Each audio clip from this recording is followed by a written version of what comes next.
Well, first of all, I'm unbelievably excited that it's this time again. This has become my highlight of the year pretty much.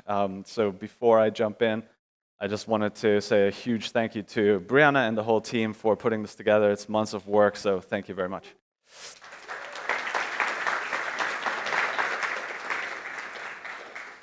The other quick note before I dive into the talk, we started this project over 10 years ago at Ripple in the research team. The first people working on it was Evan Schwartz and myself. I think Evan's actually here. Evan, do you want to stand up real quick and wave?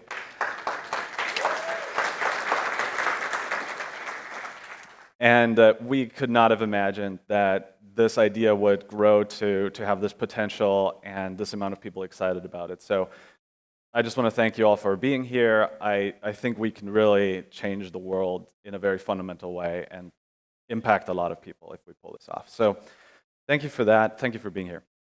Now, without any further ado, we'll clear the screen, we'll clear our minds. If I took a room of payments experts and I asked them, like, what are some of the most important features for a payment protocol? They might say, well, it has to be incredibly reliable, right? You're dealing with people's money. Nothing can go wrong. Everything has to be double and triple and quadruple checked and then checked again. And I don't think that protocols today necessarily live up to that, but it certainly should be an important goal. The next thing people might say is like, oh, you need predictability. Like you need to be able to say, like, hey, here's how much you're going to pay. This is what the fees are going to be, and so on.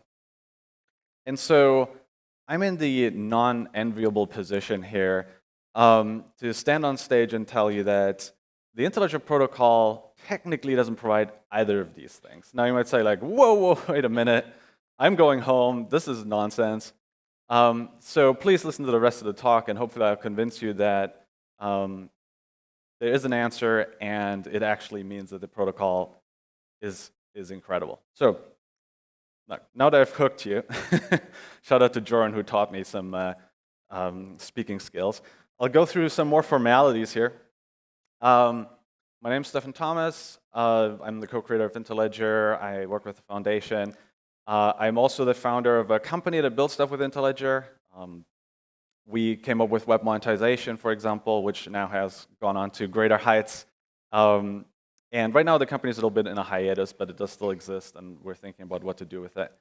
I was also the CTO of Ripple, Chief Technology Officer, where I worked with banks all over the world. This was an incredible experience, just being able to hang out with some of the brightest minds in the payment industry all over the world, and really realizing how complex and multifaceted this problem is. And then before that, I was a Bitcoin developer. You can see by the icon, it's like sort of my wilder days that are behind me, but I still learned a lot from that perspective as well. So this tells you a little bit of how I approach this problem. But if you just want to remember one thing about me is I love to write code. I love technology. I love diving headfirst into a problem, trying to figure out like how can I solve things with code. And as evidence for that, I spent about half an hour making this little rainbow animation. So definitely, not always good on prioritization, but I definitely love to dive in.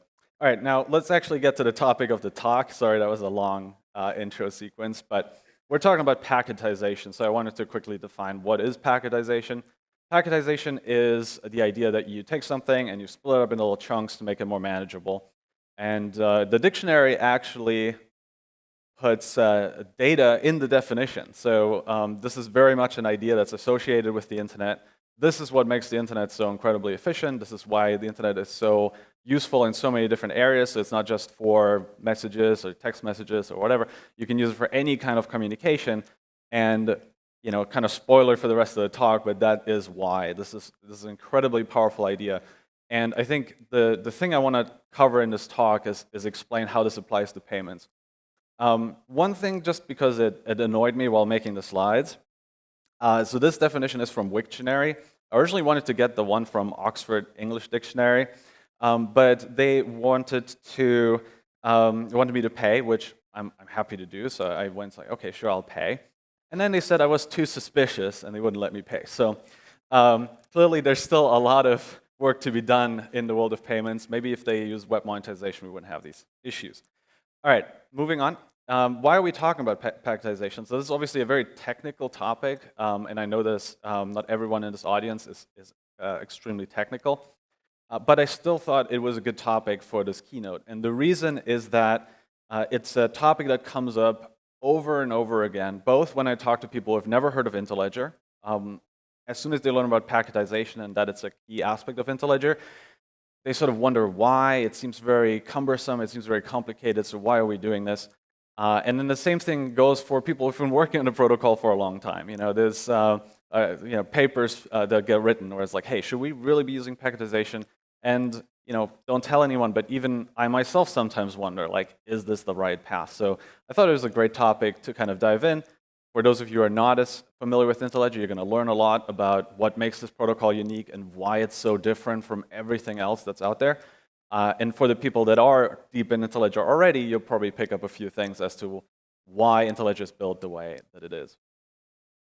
So if you understand one thing about the goal that we had when we set out to build Interledger, was to make a truly universal payment protocol, something that could serve everyone, everywhere, for all things.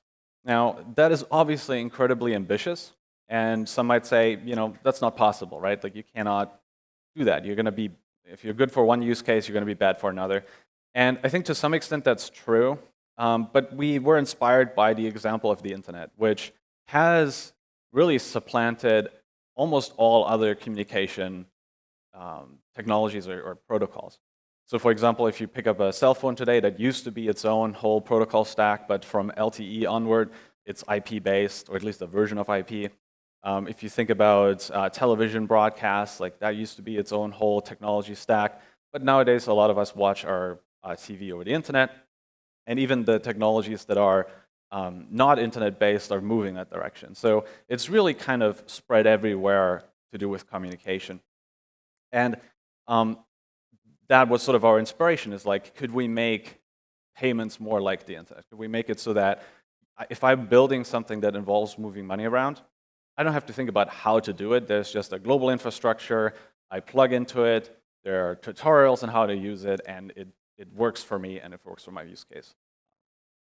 So a pretty ambitious goal, but that's what we're aiming for. Now, sometimes when I talk about this goal, probably less of an issue when I speak down in Africa, but when I speak in the United States, for example, people will say, like, well, we already have universal payments protocols. We have credit cards, we've got Visa, MasterCard, like everybody has a credit card. So, again, I don't think I have to convince this audience very much, so I won't spend much time on this, but yeah, there's a lot of people that do not have cards of any kind. This is debit or credit cards, people over 15 and older.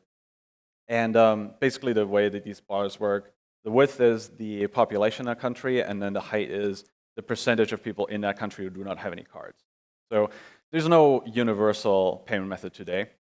If I was, I unfortunately don't have that chart, but if I was to put up a chart of how many people have some kind of connection to the internet, whether it's a dumb phone or just an internet cafe or something like that, probably reach a lot more people that way. So protocols are pretty powerful in making a dent in this problem. Now, let me show you kind of what the status quo kind of looks like. So if we think about banks, this is a graph of banks and their relationships with each other. So each dot is a different bank, and then the lines in between are credit relationships, liquidity relationships between those banks. And that's ultimately the sort of mental model that you can have for how payments really works. And as you can see, this is quite a complex graph. And of course, I withheld something from you, which is that this is just Austria. So this is just the banks in Austria. So if you think about the whole global banking system, you can imagine how much bigger and how much more complicated that graph is. And then, of course, banks are only part of the story, right? There are corporations, there are individuals, there are tons of other financial institutions, and they're all part of this graph too. Right? We all make payments. We all keep balances. We keep track of credit relationships. By the way, shout out to Jordan over there, Tiger Beetle. You're going to need to track all of those balances. Go check out his company. So you can imagine how big that graph gets. And then even within a corporation, you might have quite a few accounts internally, right? So they're tracking different things between departments and so on. And that really all should be part of this graph. So you're talking about even just a data problem of an incredible scope. And so we knew that we needed efficient algorithms and we needed an efficient protocol to tackle this. And so I want to zoom in a little bit and just pick one of these paths. So you can kind of imagine like you have some set of, could be banks, could be companies, could be individuals, but they're sort of linked together by relationships. I have an account with this bank, they have an account with a bigger bank, they have a correspondent relationship with another bank, and so on and so forth until you get to the person that I'm trying to pay. And so we often think about these paths, so this is a very important concept in Interledger. And then along this path, you get to the different parties, right? And so if we zoom in on one of those parties, we can sort of describe, and again, this is still just a model, right? This is just thinking about how the world already is, how we can describe it. So we can describe kind of like, okay, if we give this party a certain amount of money, so this would be like our input, then we can find out like how much they're willing to pay to someone else. And this is a concept that we call liquidity curves. And this is something from the earlier days of Interledger, where we basically think like, okay, each party is going to have some liquidity curve. For some set of inputs, they're going to give some set of outputs. So this could be from one currency to another, or it could be in the same currency, but some fee is deducted. But we can describe mathematically the relationship between the money that goes in and the money that comes out the other side. And so we can do that for each hop along the path. Now, when we actually look at multiple hops, you might have different institutions having different constraints. So for example, the institution on the left can service payments in this range, but then the institution on the right, they're really more focused on corporates, and so they only do these bigger payments. And so if you're thinking about this on a graph level, you have to then start combining these curves, and you end up with slices on them, right? Because you can't send a payment that's bigger than anything the one on the left wants to process, and you can't send anything smaller than the one on the right wants to process. And so the path kind of gets constrained. Now, here's a little example network. And so if we look at one of those paths, we can, again, look at each hop in the middle, and we can create that graph. And that orange line is a payment that I want to do. And that just happens to be at that size. And so we were building this routing protocol. Again, this is like 8, 9 years ago. And we were thinking about like, okay, so what could happen is that the payment I'm trying to make is just out of range. It's just not part of the range that those particular intermediaries support. And again, this is not a problem if you're just building a remittance system, or if you're just building a corporate payment system, or if you're just building a micropayments network, or just building a retail payments network. You have a limited range. But if you're trying to build a universal protocol that's supposed to serve everybody, you have to deal with this. You have to think about this. And so, okay, so for this path, we can't use it because our payment's not in range. This one works, so we have some amount of liquidity available that we can take advantage of. For this path, like, there's actually no overlap at all. So like, there is a set of relationships, but for this path, there's just no overlap between the maximum and minimum payment amounts. So we can't use this path at all for anything. It is just wasted. And then this one, okay, we can use that one. And then this last one, we're out of range again. So you can sort of see like, okay, we have these different paths available, but we can only use like some of them. And then even within those that we can use, we can only use whatever liquidity is available on that path. So I keep talking about liquidity. Liquidity is at the heart of everything. Here's a quote from Adam Smith. But really the point is like, when we're talking about payments, liquidity is what makes payments possible. Liquidity is these relationships that I'm talking about. They can be trust-based, they can be credit-based, or they can be based on assets. Like I have money in the bank, and so now the bank is letting me make payments. But either way, they're the foundation. And so if we want to make a good payment protocol, one of the most important things that we have to think about is being efficient with the liquidity that exists. Because we can't magically make more liquidity. We can't magically give everybody more money. We can't magically raise everybody's trust with each other. But what we can do is, where liquidity exists, in whatever form, we can leverage to the greatest extent possible. So given all these constraints that I showed you with the liquidity curves, there was a time where things looked quite bleak. We were not sure if we if this would work, for technical reasons, like when you have these different paths, and you can't just think about like, how do I find a path to the destination, but I have to think about, does this path work for different size payments? You have to actually have almost like a routing table for every single amount you may want to send. And so it got very complex, and it didn't feel very elegant, and we got pretty just not very optimistic that this was going to work, So, but you have these moments, when you're doing research, there's like times when you're kind of like not seeing the path, and then there's times when you see the path. And so, I don't know if he's okay with it, but like I would credit Evan with kind of keep pointing us towards the Internet Protocol. And once again, the Internet Protocol gave us sort of that key aha moment, and suddenly everything clicked into place. And I'll kind of explain what that moment was. So when previously I've talked about like these market makers, and you have the ones that like they're kind of retail focused, they do these small payments, maybe they're more local, and they can process these micropayments no problem. They're happy to for the business. And then you've got these bigger providers, right? And they really want to only deal with aggregates, they want to deal with corporate payments, and they're part of the graph, but the way that people are leveraging them today is through something like Visa, which does a lot of aggregation of lots of small retail transactions into bigger bank-to-bank settlements.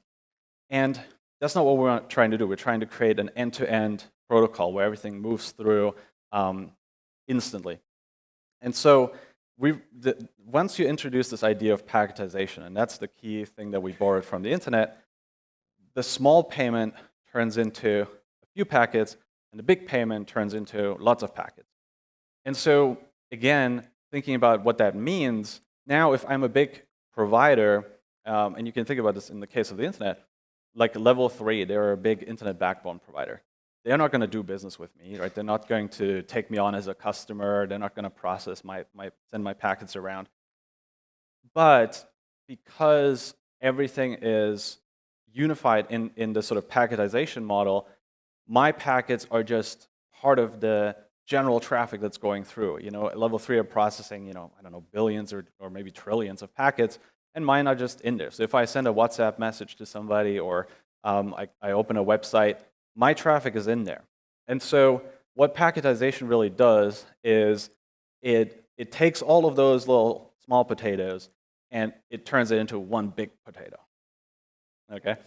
So, and that's when you can get service from those more efficient, larger scale systems. And so, a lot of times when you think about like, okay, why does this matter for financial inclusion, for example?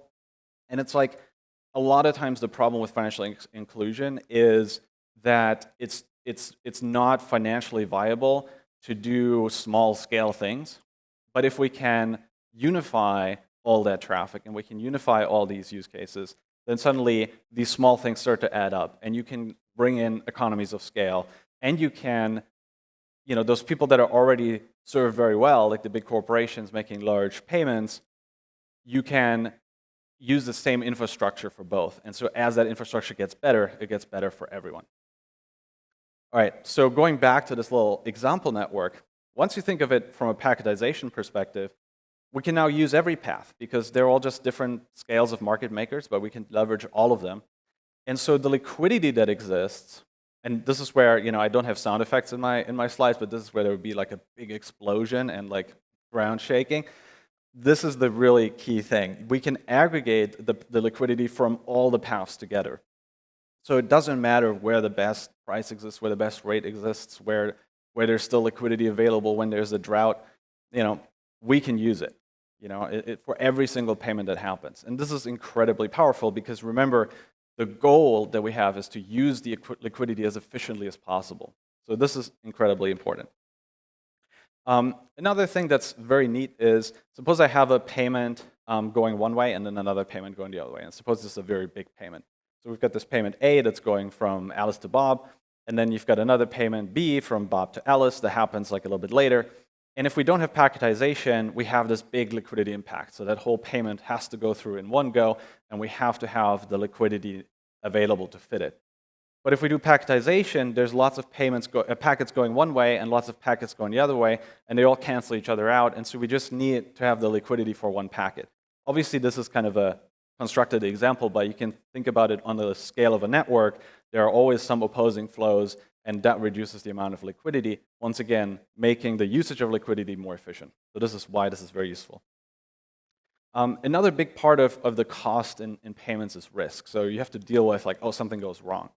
And as a protocol designer, there are always strategies you can have for mitigating failures. And so, you might have like another attempt, or a double check, or maybe a distributed system like a blockchain or something that verifies everything. But all of those things add cost, and they add extra delay and latency, and also make the system less scalable. And so, every time you're trying to make your system more reliable, you're also making it clunkier, slower, more expensive. And so the thing that packetization does that's incredible is that it makes you able to manage the risk, because now if something fails, well, it's just that one packet that fails, not the whole payment that failed. And we can then get away with a system that is maybe a little bit less reliable per packet, because we can amortize the risk over all the packets that are going through it. We no longer have this like, oh my God, the $100 million payment failed, we're all out of business. So that is a big advantage as well. Now, I had to cut the presentation down quite a bit. There's a lot more things I could be talking about in terms of benefits. I'll quickly touch on them on this slide. So I mentioned the difficulty with the routing protocol, where you had like multiple paths for different amounts. And so all of that goes away with packetization. You can have improved flow control. So if you have no packetization, you send a big payment, you might take up all liquidity, and then some other payment starts and there's no more liquidity available. Whereas if you have packetization, both payments can start that are big ones, and it'll automatically balance the amount of available liquidity between them. Or what can even happen is that if you have one of them being prioritized, like the first one starts and it's a big payment, so it starts, but then the other one starts and it's higher priority, so then it will get all the bandwidth. So you can just manage your funds flows and match the flows to liquidity a lot more efficiently. It also is an interesting thing to note that with packetization, there is no maximum payment size, because payments are spread out over time. You can keep sending more money over the same connection, and so there isn't really a fixed maximum. And if you're a sender of larger payments, you are able to trade off speed versus cost. So if you have some large amount of money to send, and you really need to get there fast, you can send it right away. And probably you'll take a hit on the exchange rate, because you're taking more of the liquidity that's in the network. Again, not to throw too much jargon, but like a lot of times liquidity is provided through these order books. And in the order book, the top offers, they might not be very large, but they have the tightest spreads, they have the best rates.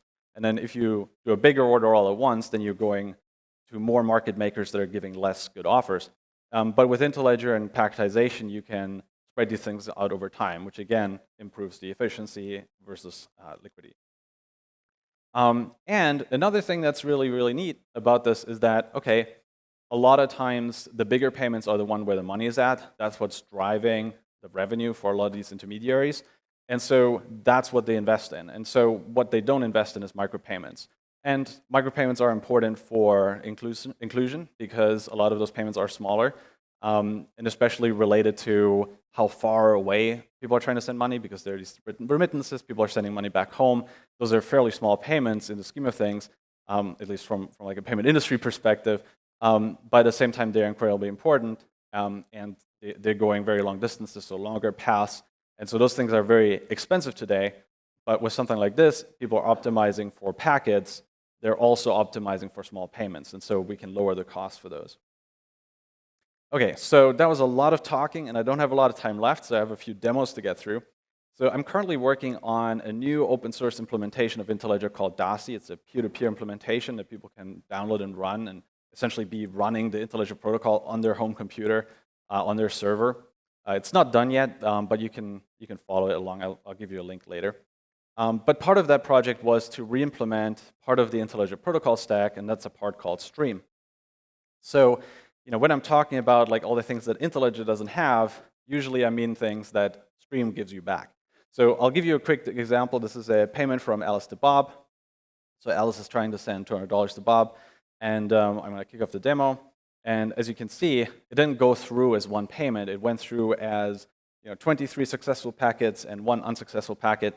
Now, this unsuccessful packet, like that's not a bad thing in the Interledger context. Like we send packets that are meant to be rejected, packets that are just there to like probe, find out what the exchange rate is, or send a message to the other side. So don't worry about these rejections. The key is that the money got from Alice to Bob. That's what the user cares about. And of course, you wouldn't show these statistics to the end user. It's just to show you for the demo purposes. Now you might say, oh, but you said like Interledger is not reliable. So like, what if somebody's packets don't get there? You know, you showed this great example of like, oh, you know, everything works great when the sun is shining. So now we're going to introduce some packet loss. This is a 25% packet loss, which if you're familiar with internet sort of statistics like that, that's pretty bad. That's pretty bad packet loss. So we'll see if it still works. And so now you can see there's a lot more rejected packets. Those are some of the ones that are lost. But there's still enough packets that get through. From a user experience point of view, you could barely even notice that anything went wrong. And so this is why we can have reliability from the user's perspective, even though we technically don't have reliability on the Interledger protocol level. And by giving up that reliability on the protocol level, we gain a ton of efficiency. We can make the protocol much simpler. We don't have to handle as many error cases. We can just be like, throw our hands up on, oh, this packet didn't get there. That's fine. You don't lose money, and you ultimately get the user experience that works. But you might say, what if you want to send a specific amount? So far, I've shown you dollar to dollar. So now I'm going to show you an example with going from one currency to the other. So I've got South African rand on the left. I want to send money to Bob on the right. And so there's an exchange rate somewhere. And whenever you have an exchange rate and you have decimals, you're going to have rounding. You know, so I hate to break it to you, but there is no exact amounts in payments. Because when I transfer and I go through an exchange rate, there's going to be some rounding somewhere. In the case of Interledger, you know, again, this is something that people bring up a lot, but when you actually see it happen, I hope it's convincing that, you know, I kick off the payment, and let's see if the exact amount gets there, and yes, it does. And so the Interledger protocol, it does not know what the exchange rate is going to be when you actually execute. It does not know, it's not able to get it there to the last unit. But what we are doing, the default precision in the stream protocol is 1/1,000,000th of $1. So we can get it to that precision, which is a lot more than your end user is going to care about, right? Like they want it, if they get it to the right cent, they're probably happy. If they get it to the right 100th of a cent, they're really happy. And you know, the 10,000th of a cent, they probably don't care about. But it's nice for you because you have less rounding errors. So it's actually, I would say, Interledger in most cases is going to be more exact, even with packetization. Now you might say, okay, but this is with like a stable exchange rate. So what if we use a really, really unstable exchange rate? So I don't know if you know Mudang. It's a pygmy hippopotamus. She lives in, I want to say, Thailand. And she has her own meme coin someone created. And so, as you can imagine, probably not an investment I would recommend. And not the most stable thing in the world. But we're using it as an example here to show that Stream can handle packet loss and the fluctuating exchange rate at the same time. Now, fair warning, this does get a little bumpier. So you can see like it takes a little bit longer, and there's a lot more rejected packets, and it's like trying to get the right amount. Got it almost. And now it looks like we got the right amount, but we're still working. So what's happening here? So like I said, we're trying to get to that, you know, 1/1,000,000th of a cent precision. So we're still working on that. But now it's got absolute exact amounts on both sides, and we're happy. And that didn't take long at all. Okay, so next objection, you might say, okay, but instead of just doing one payment, we now have to do like thousands of packets. That's really inefficient. So what if we want to do a big payment? Is that going to work? And so I want to do one more demo, which is $1 million. This time we're sending packets of $100 each. And keep in mind, this whole demo is running inside of my browser in my slide presentation, where my browser has to run the sender, the receiver, and a simulated network in between. And this is all in JavaScript, so for the technical people, like, there's probably a lot of optimization we can do beyond this, but this is just a kind of proof of concept. You know, when you're visiting a website like CNN.com, your computer is actually sending and receiving tens of thousands of packets, and so it's not a big deal to send a lot of packets. It's you know, computation is incredibly cheap, especially when you're talking about something that's much more expensive, like payments. So with that, that's pretty much it for me.